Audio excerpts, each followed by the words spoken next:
Le résumé de Mauvaises relations, les secrets et les mensonges dans une start-up de la Silicon Valley de John Carreyrou va commencer. Profitez bien. Point clé 1. Elizabeth Holmes était une enfant compétitive. Elizabeth Ann Holmes a toujours eu l'ambition de devenir une femme d'affaires. À l'âge de 7 ans, elle a conçu une machine à voyager dans le temps et a réalisé de nombreux croquis techniques. En 2002, Elizabeth a été admise à Stanford en tant que boursière du président à l'âge de 18 ans. Holmes a fait pression pour être assistante dans le laboratoire de recherche de Channing Robertson alors qu'il était la personnalité la plus importante du département de génie chimique de Stanford. Elle a abandonné Stanford après son stage à l'Institut du génome de Singapour, où elle a testé des patients à l'aide de seringues et d'écouvillons. Holmes a ensuite breveté un patch pour le bras permettant à la fois le diagnostic et le traitement. Elle était déterminée à tirer parti de ses expériences dans les cours et le stage de M. Robertson. Elle a recruté Shaunak Roy, l'étudiant en doctorat de M. Robertson, comme premier employé dès le lancement de la société. L'ambition est une bonne chose, à condition qu'elle ne mette pas en péril la vie des autres. Madame Holmes a commencé ses activités à Burlingame, en Californie, avant de s'installer dans une zone industrielle à Menlo Park.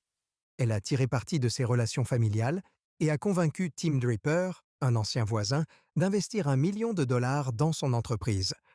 Comme son idole Steve Jobs, elle émet un champ de distorsion de la réalité qui oblige les gens à suspendre momentanément leur incrédulité.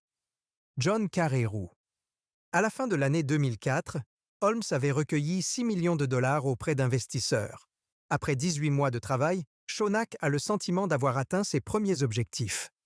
L'entreprise a lancé son prototype Theranos 1.0, s'est agrandi de 23 personnes et le magazine technologique Red Herring l'a classé parmi les startups les plus intéressantes de la vallée.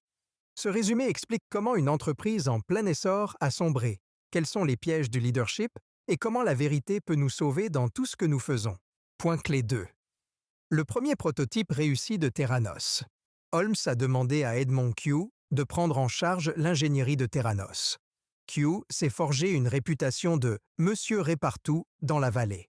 Holmes a incité Q à diriger son département toute la journée, mais celui-ci a refusé, affirmant qu'il serait préférable que les ingénieurs se reposent bien pour des performances optimales.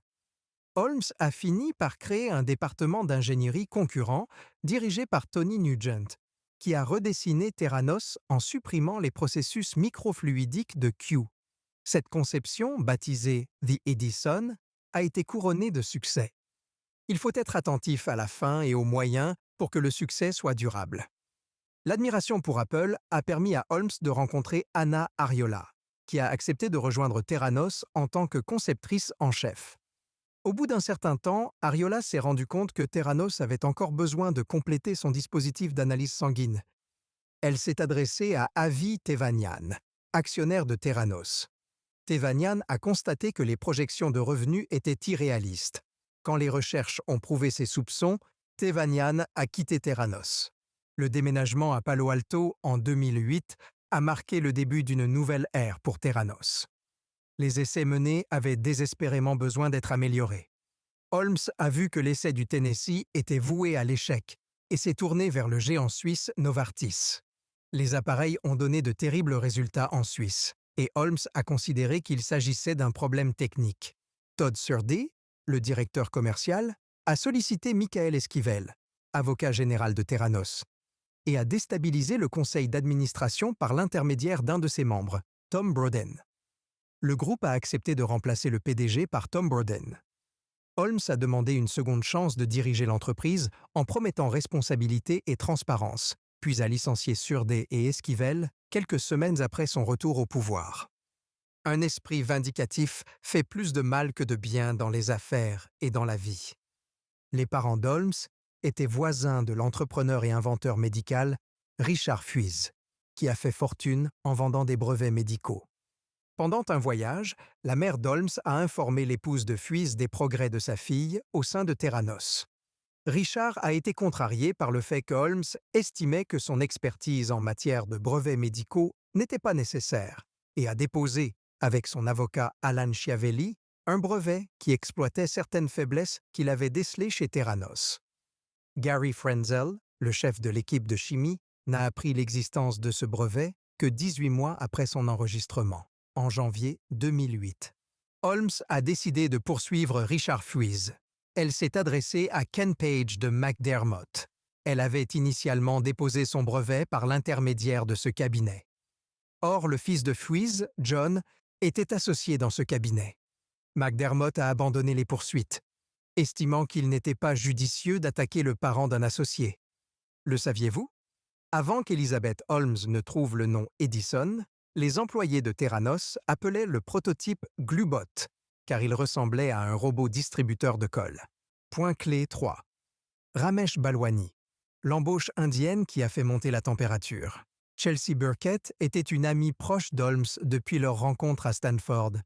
Elles sortaient ensemble faire la fête et sont restées en contact quand Holmes a abandonné ses études.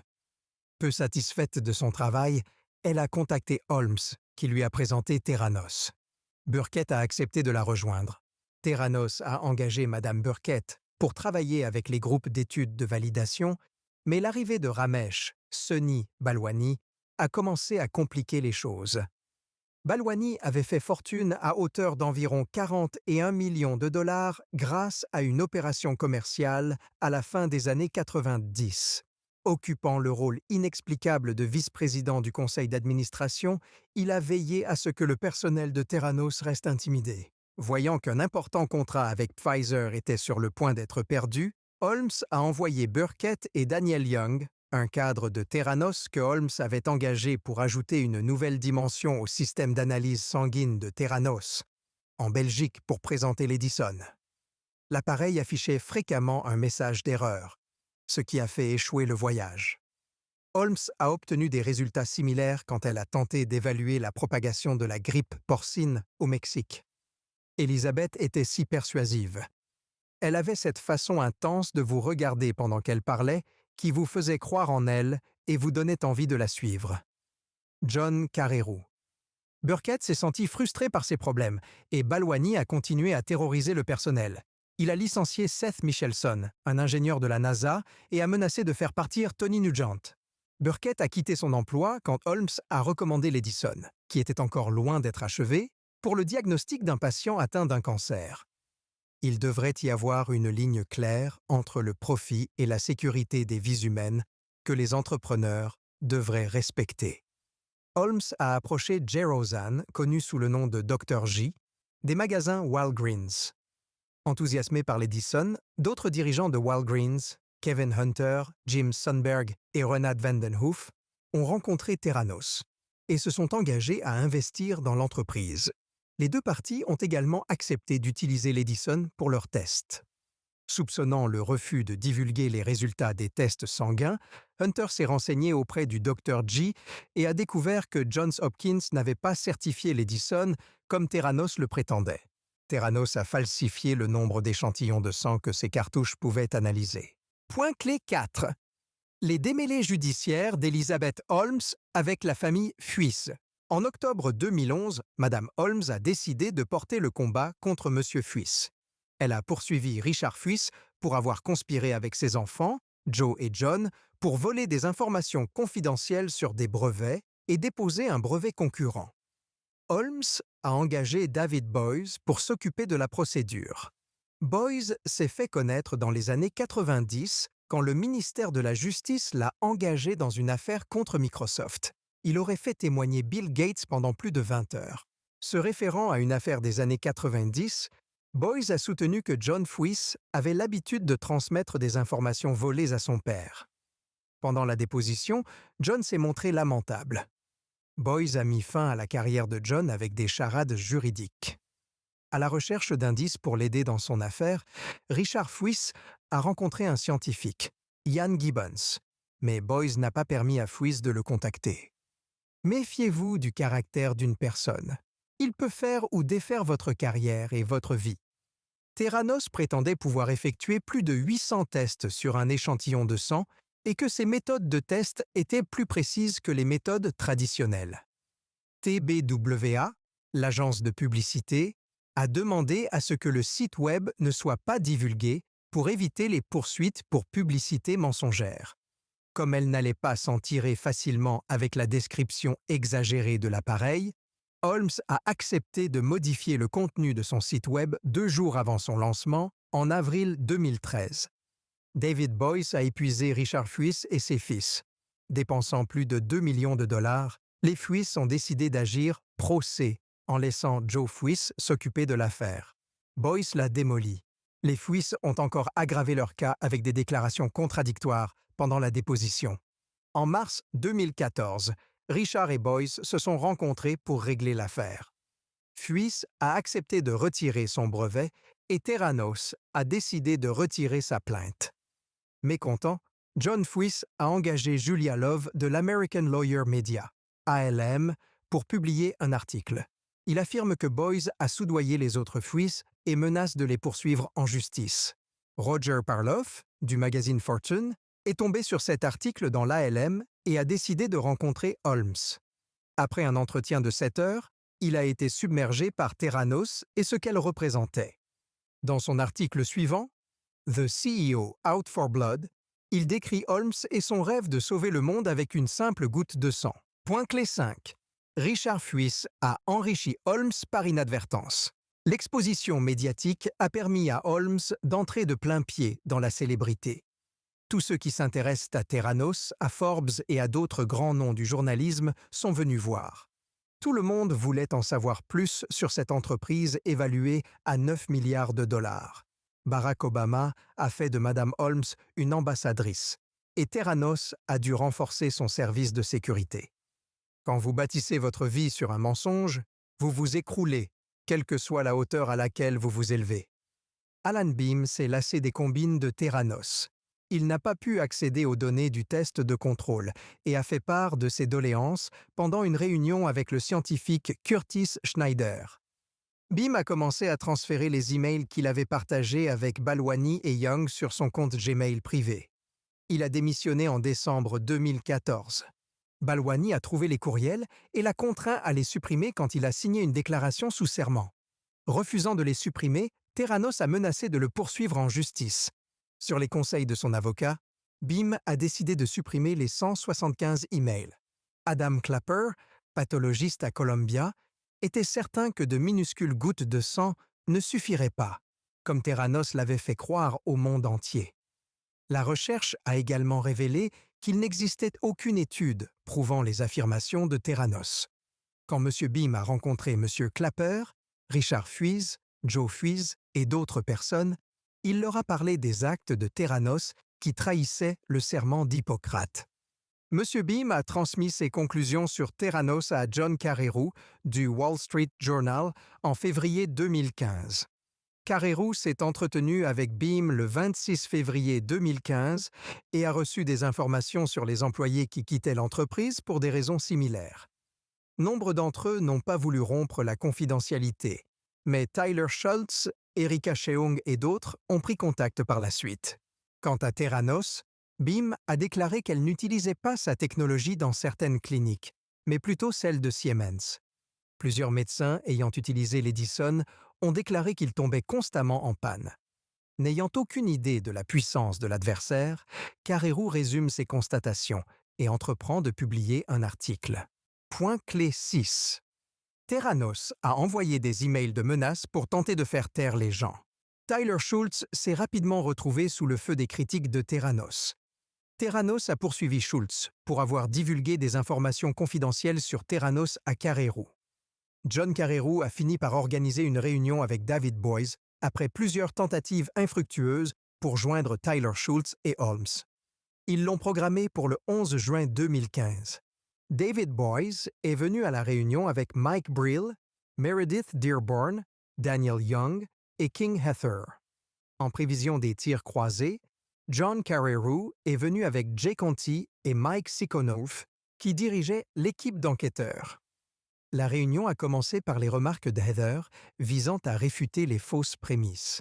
Boyce a d'abord gardé son sang-froid, tandis que King et Brill se sont chargés des cris.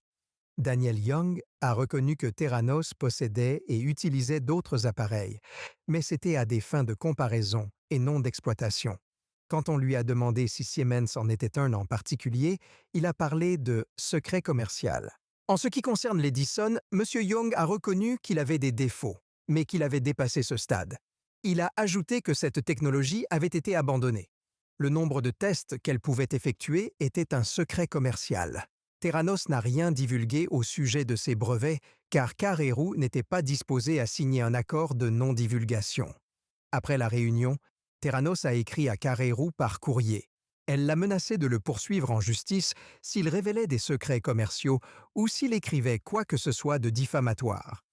En juillet 2015, la FDA a approuvé les tests effectués par Theranos dans le cadre du projet HSV1, ce qui lui a permis de prouver que la technologie était efficace ou non. Au début du mois de juillet 2015, l'État de l'Arizona a adopté un projet de loi autorisant les personnes à effectuer des analyses de sang sans l'autorisation d'un médecin. Theranos a installé ces appareils dans les magasins Walgreens, mais ne les a pas commercialisés. L'objectif était de rester populaire sans s'attirer les foudres de la FDA. Les cliniques équipées des mini-labs prélevaient également des échantillons de sang, mais les traitaient avec d'autres analyseurs. Le niveau de tromperie n'a cessé d'augmenter. Theranos a engagé Michael Craig pour masquer les défaillances du code dans le mini-lab. Holmes et Balwani ont conçu un espace ressemblant à un laboratoire quand Joe Biden a visité Theranos. John Carreyrou a collaboré avec le rédacteur en chef du Wall Street Journal, Mike Siconolfi. Holmes a participé à la conférence technologique annuelle du Wall Street Journal en novembre. Elle était l'oratrice invitée. Mike a toutefois suggéré d'attendre et de prendre la proie au dépourvu. Aucune des principales personnes impliquées dans l'affaire n'était disposée à se manifester avant. Point clé 7.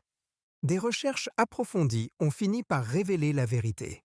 Holmes s'est appuyé sur Rupert Murdoch, qui avait déjà investi 150 millions de dollars dans Theranos pour faire taire les rumeurs.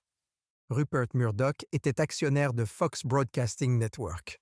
Theranos a décidé de rencontrer le rédacteur en chef, Jerry Baker, qui a insisté pour que Mike Siconolfi, John Carreyrou et Neil Lipschutz soient présents. Au cours de la réunion, M. Boyce a admis que certains tests n'avaient pas été effectués sur l'appareil breveté de la société, ce qui contredisait les propos de M. Young, et il a organisé une exposition interne pour M. Carreyrou. Estimant que la publication serait retardée de plusieurs semaines, Carreyrou a demandé à ce qu'elle soit publiée. Le 15 octobre 2015, le Wall Street Journal a publié un article intitulé « A Prized Startup's Struggle », visant directement Theranos. La nouvelle a fait déborder le vase, déchirant les gens qui prenaient des camps différents dans l'affaire. Dans une publication, Boyce affirme que Carreyrou a falsifié les allégations et qu'un procès est imminent. En faisant éclater la vérité, Carreyrou a publié d'autres articles sur les incohérences qu'il a trouvées au sujet de Theranos. Pour porter le coup de grâce, M. Carreyrou devait découvrir ce que le Center for Medicaid Services, CMS, avait observé après avoir procédé à une inspection et à un test de réglementation chez Theranos. L'information donnée par Mme Chung à Gary Yamamoto, un inspecteur de terrain vétéran du CMS, a incité le CMS à inspecter les laboratoires de Theranos. Dans sa lettre à Yamamoto, Mme Chung a indiqué que Theranos s'était rendu coupable d'inconduite scientifique et de pratiques négligentes, et qu'elle avait trompé l'inspecteur initial qui était venu à l'automne 2013. Sur la base de ces informations, une autre inspectrice de terrain de la CMS, Sarah Bernett, et M. Yamamoto ont entrepris de visiter les laboratoires de Theranos. Les litiges et la bureaucratie leur ont barré la route. Après l'inspection, la CMS a donné à Theranos le temps de réparer les laboratoires. Des publications incriminantes ont conduit la CMS à inspecter à nouveau les laboratoires. Cette fois, les secrets de Theranos ont été dévoilés. King Heather a menacé de poursuivre la CMS si les rapports du laboratoire étaient publiés. Quand l'émission Today de la chaîne NBC a interviewé Mme Holmes, elle a affirmé qu'elle était désolée et mécontente de la situation. Cela peut prendre un certain temps, mais la vérité finit toujours par rattraper et démasquer un mensonge. Quand les investisseurs ont commencé à se retirer, Boyce a également abandonné Theranos. Les poursuites judiciaires se sont multipliées, obligeant Holmes à fermer ses laboratoires. Theranos a dû verser 4,65 millions de dollars de remboursement à 76 217 de ses clients.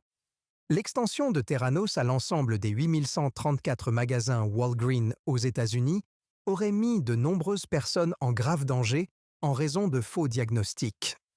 Les traitements médicaux erronés auraient augmenté de manière exponentielle. Conclusion du résumé. Elizabeth Holmes voulait révolutionner l'industrie médicale.